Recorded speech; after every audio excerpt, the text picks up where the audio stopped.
Sibile, you are chasing a story about the killer commute. New Yorkers have some of the highest commuting times in the country, and it might be really doing some serious health damage. What do you got?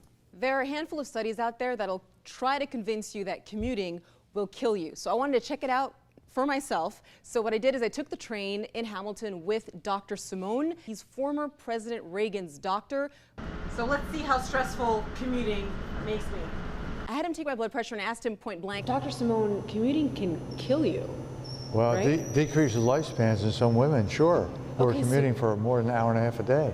Yes, it's high. We have to get that blood pressure down.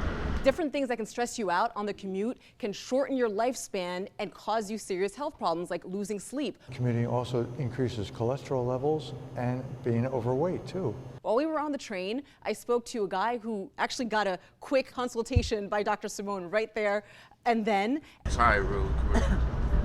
Okay, so Dr. Simone, he says he gets tired really quickly. Yeah, usually people who commute the longest period of time have trouble sleeping. And Dr. Simone said, yes, that's actually very typical. So then we continued talking, and he said that the health aspects, like a lot of people being overweight. Commuting also increases cholesterol levels and being overweight too, because you're not devoting any time to a grocery store and preparing food.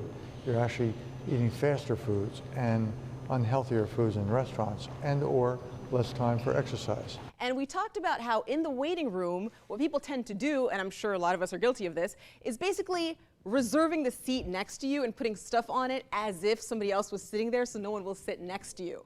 When cortisol levels go up because of crowding on a train, not the number of people, but people crowding into you. People usually don't want to be touched. No, one they don't like to be personal touched. Space. They want space, yes. He said that long commutes can also cause a lot of divorces and raise the divorce rates. I don't want to debunk all of what he said, but like think about it. Talking about being overweight just because you ride the train, it seems like that's counterintuitive because if you drive, you're doing less work.